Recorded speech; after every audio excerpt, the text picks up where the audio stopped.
సుమన్ టీవీలో మీ business promotions కోసం ఈ కింది నెంబర్ను సంప్రదించగలరు.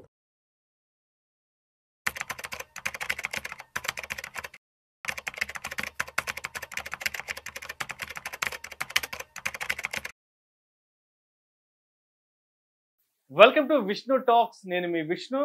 ప్రస్తుతం నాతో పాటు సర్టిఫైడ్ ఫినాన్షియల్ ప్లానర్ అండ్ పైసల ముచ్చట్లు మనీ మంత్రదండం పుస్తక రచయిత రామ్ ప్రసాద్ గారు ఉన్నారు. వారితో మాట్లాడదాం. సార్ రామ్ ప్రసాద్ గారు నమస్తే సార్. నమస్తే విష్ణు గారు. Welcome to Vishnu talks.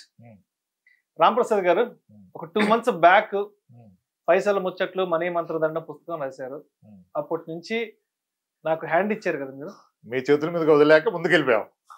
అంటే ఓకే ముందుకెళ్ళారేమో కానీ మొత్తానికి నాకైతే బాగా హ్యాండ్ ఇచ్చారు.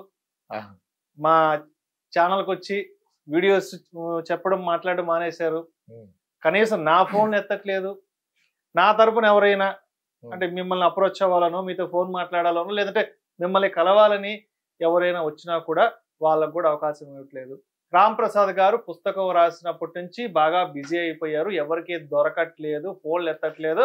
6 నెలలు 7 నెలల వరకు అపాయింట్మెంట్లు కూడా ఇవ్వలేకపోతున్నారు, తప్పించుకు తిరుగుతున్నారు అంటూ కూడా రకరకాల మెసేజ్లు, రకరకాల కాల్స్. నిజంగా మీరు ఏ టైంలో పుస్తకం రాశారో కానీ నాకు తలకాయ నొప్పులు వచ్చి పడ్డాయి ఆ పుస్తకం అని తెలుసా. ఎందుకంటే అందరు నాకు ఫోన్ చేస్తున్నారు, రామ్ ప్రసాద్ గారితో మాట్లాడాలి, రామ్ ప్రసాద్ గారితో మాట్లాడాలి, ఆయన ఆఫీసు పట్టుకెళ్ళండి, అక్కడ పట్టుకెళ్ళండి. ఆయన వచ్చి కలిసారు మీరు చేసిన సార్. నాకు టార్చర్ మొదలైంది సార్ మీరు పుస్తకం రాసిన దగ్గర నుంచి. ఆదిరెడ్డి గారు చేశారు కదా, నన్ను కలిసారు. అవును కలిసారు, ఆయన వచ్చి కలిసారు. ఓకే సరే, ఏంటి అసలు పరిస్థితి? అంటే మనం ఫర్దర్ గా వీడియోలు చేస్తామా చెయ్యమా? మీరు నాకు హ్యాండ్ ఇచ్చారా లేదంటే అటు నుంచి అటు ఏం వెళ్ళిపోతారా ఏంటి? ఒకసారి నాకు సార్ బుక్ ని ఏమీ చేయట్లా. బుక్ ని అది అవుతుంది 16,000 కాపీస్ ఏం పోయినాయి. ఇప్పుడు ఒక 6,000 ప్రింట్ కూడా ఇచ్చామన్నా. అది కొంచెం స్లోనే ఉంది, నడుస్తుంది. దాన్ని ఏం ప్రమోట్ చేయట్లా. అందరూ మేము చేస్తాం రమ్మని చెప్పారు. వేరే యూట్యూబ్ ఛానల్స్ పిలుస్తారు కదా, ఎక్కడికి వెళ్ళే టైం లేదు, వెళ్ళట్లేదు. ఇప్పుడు నాకంటూ ఒక 2,000 పైన క్లయింట్స్ ఉన్నారు. వాళ్ళు మన నమ్ముకొని గత 7-8 yearsగా ఉన్నవాళ్ళు కదా. ఇప్పుడు ఎవరు ప్రయారిటీ నాకు? మొదటి ప్రయారిటీ సీరియస్ గా ట్రావెలింగ్ చేస్తున్నా. మొదటి ప్రయారిటీ నా ఫ్యామిలీ, సెకండ్ ప్రయారిటీ నా ఎంప్లాయీస్, థర్డ్ నా క్లయింట్స్ కదా. ఇప్పుడు నేను నా దగ్గర ఇన్వెస్ట్ చేసిన ఫోన్ ఎత్తాలా, ఎవరో నాకు రికమెండేషన్ కావాలి, నాది పోర్ట్ఫోలియో చూడమని నేను ఫోన్ ఎత్తాలా? మీరు చెప్పండి. మీతో 7-8 years గా ట్రావెల్ చేసి సీరియస్ గా ట్రావెల్ చేస్తున్న మీ ఎగ్జిస్టింగ్ క్లయింట్స్ కి మీరు ఫస్ట్ వాళ్ళ ఫోన్ ఎత్తాలి. అప్పటికే నేను ఇప్పుడు పెద్ద టీం రిక్రూట్ చేసి ప్రతి ఒక్కరికి ఒక 200-300 కస్టమర్ని పంచాను. వాళ్ళే చూస్తున్నారు. ఫస్ట్ మేమే చెప్పేస్తున్నాం, ఇది ఈ స్కీమ్స్ కొన్ని టర్న్ చేసాం, అవన్నీ చేస్తున్నాం. ఒకవేళ అనుమానాలు ఉంటే నాకు చేస్తున్నాం. సో నైట్ 10-15 10:30 వరకు 10:20 ఎగ్జాక్ట్ 10:20 కట్ ఆఫ్ 10:20 వరకు నేను పెండింగ్ కాల్స్ అన్నీ మాట్లాడుకుంటున్నాను. మార్నింగ్ లేస్తే మళ్ళీ స్టార్ట్ 6:30. అది సరిపోతుంది. దీనికి తోడు మధ్యలో హెల్త్ ఇన్సూరెన్స్ క్లెయిమ్స్ కొన్ని వస్తాయి. దాంట్లో ఏమైనా ఇష్యూ వస్తుంది, పెద్ద బాధ. ఇప్పుడు మొన్న ఒక క్లెయిమ్లో ఇబ్బంది వచ్చింది బెంగళూరులో, major claim, cancer claim. First reject అయిపోయింది. అది 2 years ఎక్స్క్లూజన్ అని చెప్పి దాన్ని ఫైట్ చేసి క్లెయిమ్ అప్రూవ్ చేయించాం. హాస్పిటల్లో ఉండగానే మళ్ళీ అప్రూవ్ చేయించాం 2 daysలో. దానికి 2 days పోయింది. సో ఇట్లా ప్రతి దానికి ఇప్పుడు అందుకని ఇన్సూరెన్స్ నేనంటే అవదని ఒక సీనియర్ అంటే కొంచెం మోర్ ఎక్స్పీరియన్స్డ్ పర్సన్ ఒక అతను కొంచెం decent package or high package ఇచ్చి నా స్థాయికి హై ప్యాకేజెస్ తీసుకున్నా. Similarly I mean thinking something else. ఈ క్లెయిమ్స్ హాస్పిటల్కి వెళ్ళాక రిజెక్ట్ అవుతున్నాయి కొన్ని.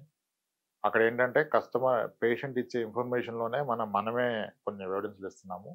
దానికి ఎవరైనా ఇన్సూరెన్స్ క్లెయిమ్స్ అండర్ రైటింగ్లో చేసిన డాక్టర్ని రిక్రూట్ చేసుకుందామా పర్ కాల్ బేసిస్ కానీ బిఫోర్ హాస్పిటలైజేషన్ ఒకసారి మన క్లెయిమ్స్ అండర్ రైటింగ్ ఉన్న డాక్టర్తో మాట్లాడితే ఇంకా నెక్స్ట్ తప్పు జరిగే అవకాశం ఉండదు కదా. ఎందుకంటే ఒక్కసారి రాంగ్ ఏదైనా పెడితే మళ్ళీ వెనక్కి తీసుకోవడం కష్టమైపోతుంది. ఇలా I'm completely working on the existing clients, their investment, their insurance.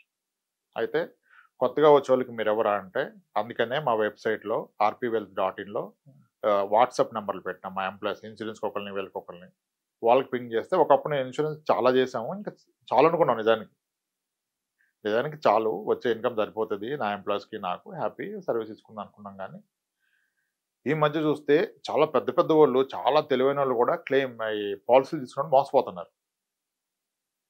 ఇప్పుడు మొన్న కేసు వచ్చింది, ఆయన బ్యాంకర్ దగ్గర పాలసీ తీసుకున్నారు. Is great influencer, okay celebrity. బ్యాంక్లో పాలసీ తీసుకొని పాలసీ అనుకున్నారు. నేను అది ఒక క్లెయిమ్ రిజెక్ట్ అయింది. మనం దాన్ని చేయించాక మాట్లాడా, సార్ దాంట్లో ప్రపోజర్ ఎవరు ఉన్నారంటే బ్యాంక్ పేరు ఉంది, పాలసీ నీదా బ్యాంక్ అంటే అదేంటి సార్ బ్యాంక్ పేరు ఉంది అన్నాడు. అది banker policy sir, group policy అని చెప్పాం. గ్రూప్ పాలసీ అని చెప్పాం. అంటే ఇవి పనికొచ్చే టాపిక్స్ అని మీ దగ్గర మాట్లాడుతున్నాం. సో అప్పుడు అనిపించింది ఇప్పుడు ఈ నెల బ్యాంక్ వాళ్ళతో మాట్లాడు. మొన్న భీమవరం నుంచి ఒక కప్పులు వచ్చారు, వాళ్ళు కూడా బ్యాంక్ వాళ్ళతో మాట్లాడితే ఇదంటే వీళ్ళు ఎక్స్ప్లెయిన్ చేస్తే వాళ్ళు ఇలా మాకు తెలదన్నారంట. ఇది గ్రూప్ పాలసీ అని ఎప్పుడు ఆగిపోవచ్చు అని ప్రీమియం పెరగచ్చు. ఇలా ఉన్న ప్రాబ్లమ్స్ కూడా మనం అడ్రస్ చేయగలమా? ఇప్పుడు నన్ను కలిసాకంటే ఎప్పుడు కలిస్తే అవ్వదు కదా. సో అందుకని ఇన్సూరెన్స్కి ఒక సపరేట్ నెంబర్ పెట్టాను. ఎవరైనా మమ్మల్ని నమ్మి ఇన్సూరెన్స్ తీసుకుంటే మేము సర్వీస్ ఇస్తాం, మాకు కమిషన్ వస్తుంది. దానికి ఒక సపరేట్ నెంబర్ పెట్టే నా వెబ్సైట్లో ఇన్సూరెన్స్ కావాలనుకున్న వాళ్ళు ఆ నెంబర్కి పింగ్ చేస్తే ఇప్పుడు ఒక సీనియర్ గారిని తీసుకుని ఆయన కానీ నేను కానీ మాట్లాడి వాళ్ళకి రికమెండ్ చేస్తాం. మా ద్వారా తీసుకుంటే మాకు కమిషన్ వస్తుంది, మేము సర్వీస్ ఇస్తాం. సిమిలర్లీ మ్యూచువల్ ఫండ్లో మనకు కమిషన్ వస్తే మనం సర్వీస్ ఇస్తున్నాం. ఓకే. సో నేను అనేది ఏంటంటే ప్రేక్షకులు కోరుకునేది ఏంటంటే ఎవరినైనా ఇప్పుడు మేము టర్మ్ ఇన్సూరెన్స్ చేస్తాం, హెల్త్ ఇన్సూరెన్స్ చేస్తాం, మ్యూచువల్ ఫండ్ చేస్తాం, అన్నీ మాకు వచ్చే కమిషను మేము సర్వీస్ ఇస్తాం. అలా క్లియర్గా మన దగ్గర సర్వీస్ తీసుకునే క్లియర్ మోటోతో వస్తే ఒక కస్టమర్తో మనం మాట్లాడవచ్చు. It's a win win. ఆయన నాలెడ్జ్ని ఉన్నది కరెక్టా కాదని చెక్ చేసుకోవడానికి లేదా నా నాలెడ్జ్ని చెక్ చేయడానికి వస్తే మనం ఆ టైం తీస్తే మనకు సరిపోవట్లేదు కదా. నా ప్రయారిటీ ఆన్ బోర్డు క్లయింట్స్ కదా. అందుకని కొత్తగా అపాయింట్మెంట్స్ ఇవ్వలేకపోతున్నాం లిటరల్లీ. సో నాకు కూడా నచ్చట్లా. ఒక కస్టమర్ అడిగితే నేను 3 నెలలాగో 4 నెలలాగా నాకు అసలు పద్ధతిగా లేదు. అసలు నాకే పద్ధతి అనిపించట్లా. అసలు మనెవరు ఒక వ్యక్తిని ఆగమంటాను. నేను చాలా మంది అలా కంటిన్యూస్ మెసేజ్ పెట్టి చెప్పాను సార్, చాలా మంది ఉన్నారు నాకంటే బెటరు, ఎక్స్పీరియన్స్డ్, ఫార్ బెటర్ కూడా ఉన్నారు మార్కెట్లో, ఎవరి దగ్గర లేండి సార్ కూడా చెప్పాను. అంటే బియాండ్ ఆఫ్ పాయింట్ కట్టుబడి ఇంకా తిందామని ట్రై చేయకూడదు కదా. సో ఫస్ట్ నాకు లోడ్ ఎక్కువైపోయింది. ఈ లోడ్కి నేను ఇప్పుడు టీం విపరీతంగా పెంచేసాను. ఇప్పుడు ఇన్సూరెన్స్ కూడా చాలా ఎక్కువ ప్యాకేజీలు తీసుకున్నా. కావాలి నాకు సీనియర్స్ కావాలి, సీజన్ అని. ఎందుకంటే నేను సర్వీస్ ఇవ్వాలి మన ద్వారా తీసుకుంటా. ఆ సర్వీస్కి మనకు కమిషన్ వస్తుంది, ప్రతి దాంట్లో కమిషన్ వస్తుంది కదా. ఆపేద్దాం అనుకోండి ఇన్సూరెన్స్, ఇట్లా 2-3 ఇన్సూరెన్స్ జరిగాక ఓకే, లేదు నెక్స్ట్ అవుట్ తీసుకెళ్దాం, అలా ఎంప్లాయీస్ని రిక్రూట్ చేసి. అందువలన కొత్తగా వ్యక్తులను కలలేకపోతున్నాం. ఉన్న వాళ్ళని మాత్రం వేరే అవైలబుల్, ఉన్న వాళ్ళకి అవైలబుల్. రోజు మార్నింగ్ 10 o'clock ఒక క్లయింట్ ఉన్నారు, ఈవినింగ్ ఉన్నారు, Monday Tuesday is completely for existing clients, వాళ్ళు వస్తున్నారు. ఇప్పుడు ఆ గ్యాప్లోనే మీ దగ్గరకు వచ్చారు, మీరు ఫోన్ చేస్తారు, మీరు ఇప్పుడు రావాలి ఈ పరిస్థితులు అంటే వచ్చా. ఏమైందంటే లాస్ట్ 2-3 months నుంచి వీడియోస్ చేసే టైం మీకు లేకపోవడం వల్ల చాలా మంది విష్ణుకి రాంప్రసాద్కి ఏమైనా గొడవ అయిందేమో, కాదు Ramprasad విష్ణుకి hand ఇచ్చాడేమో.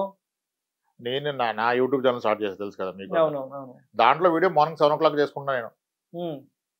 Most of the videos గెస్ట్లు కూడా పెద్ద ఎవరైనా వచ్చినా 7 o'clock 7:30 9కి వెళ్ళా డన్. నాకు చాలా మంది మెసేజ్ పెడతాను, కాల్స్ చేస్తున్నారు. అంటే మీకు నాకు మ్యూచువల్ గా ఉన్న కొంతమంది ఫ్రెండ్స్ ఉంటారు కదా, వేరే వేరే క్లయింట్స్, ఏమైంది నువ్వు రాంప్రసాద్ వీడియోస్ చేయట్లేదు, మీ ఇద్దరికి ఏమన్నా మధ్యలో ఏదన్నా తేడా వచ్చిందా, ఏదన్నా గొడవలు వచ్చినాయా చెప్పండి. ఇంకా మాట్లాడే ప్రసక్తి రాంప్రసాద్ పేరెత్త నా దగ్గర చెప్పండి, అసలు పేరెత్త ఒప్పుకుని చెప్పండి. ఎందుకు మీతో ఎందుకు వీడియోస్ చేయట్లేదు, ఆయన ఏదో ఓన్ గా చేసుకుంటున్నాడంట కదా, ఏదో బుక్ రాసిన దగ్గర నుంచి ఎవరి ఫోన్లు ఎత్తట్లేదంట, బిజీ అయిపోయాడంట, నీతో కూడా ఇప్పుడు పెద్దగా కాంటాక్ట్ అవ్వట్లేదంట, అంతకుముందు ఎక్కువ ఇంటరాక్ట్ అయ్యేవాళ్ళంటే. నిజంగానే అసలు అయితే మనం ఆల్మోస్ట్ ఫిబ్రవరిలో ఒక్కసారి కూడా ఫోన్ మాట్లాడుకున్న దాఖలాలు లేవు కదా. అంతకుముందు అయితే వారానికి 2-3 సార్లు మీరు కాల్ చేసి ఈ కంటెంట్ గురించి మాట్లాడుకునే వాళ్ళు, మార్కెట్ గురించి మాట్లాడుకునే వాళ్ళం. కానీ ఈ ఫిబ్రవరిలో అసలు ఆల్మోస్ట్ నెల అయిపోయింది, ఫిబ్రవరి 1 month అయిపోయింది, ఇప్పటిదాకా అసలు మనం ఫోన్ మాట్లాడుకోవాలా. ఇవాళ మార్నింగ్ సరే ఇలా అంటే ఉరుకుల పరుగుల మీద వచ్చి ఈ పాపంలో సగం మీదే. ఎందుకంటారు చెప్పండి, ఎందుకు? ఆ బుక్ ని మీరు లాంచ్ చేశారు ఇక్కడ, అంటే నాది గోల్డెన్ హ్యాండ్, లేకపోతే ఆ కాపీలు అమ్ముడు పోవు. నేను ఎక్కడ పబ్లిసిటీ చేస్తాను, నేను ఎక్కడ చేస్తాను. మనం ఎప్పుడు పెయిడ్ ప్రమోషన్ ఎక్కడ చేసుకోలేదు, ఎక్కడ పోలే. మీరు చేసిందంటే అందరు పెయిడ్ అనుకున్నారు, మీరు చేసిందండి బాగా చేయించేవాడు. ఆయన చేయడం కాదు, ఆయనే రమ్మని పట్టుబడితే వెళ్ళారు, ఇట్లా బుక్ ఉందంటే రాండి మనమే చేద్దాం అన్నారు, ఆయనే చేశారు, సుమన్ గారి దగ్గర తీసుకెళ్లారు. లేదు వాళ్ళంతా కమర్షియల్, ఎవడు కమర్షియల్ బాబా అని నేను చెప్తా, జనాలు నమ్మట్లా.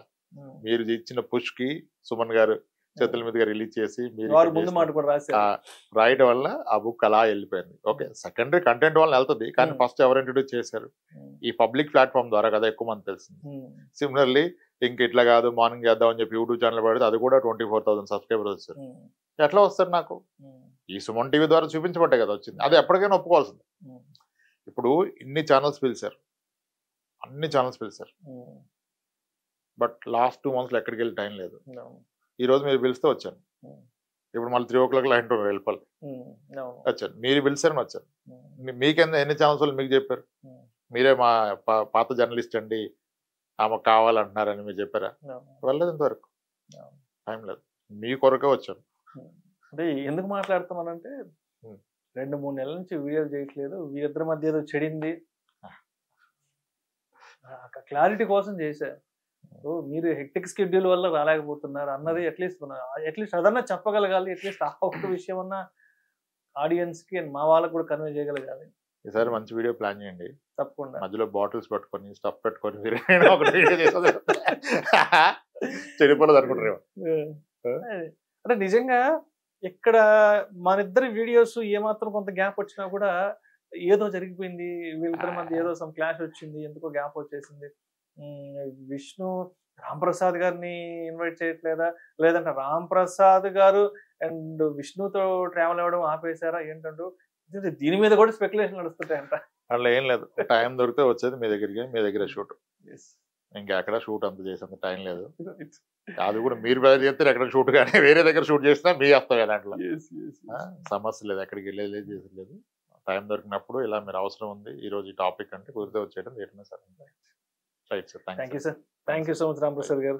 మొత్తానికి మన ఇద్దరి మధ్య ఏ గొడవలు లేవని, బాగా నటించా కదా ఇద్దరు గొడవలు లేవని, దానికోసం ఒక వీడియో కూడా మాట్లాడుకోవాల్సి వచ్చింది.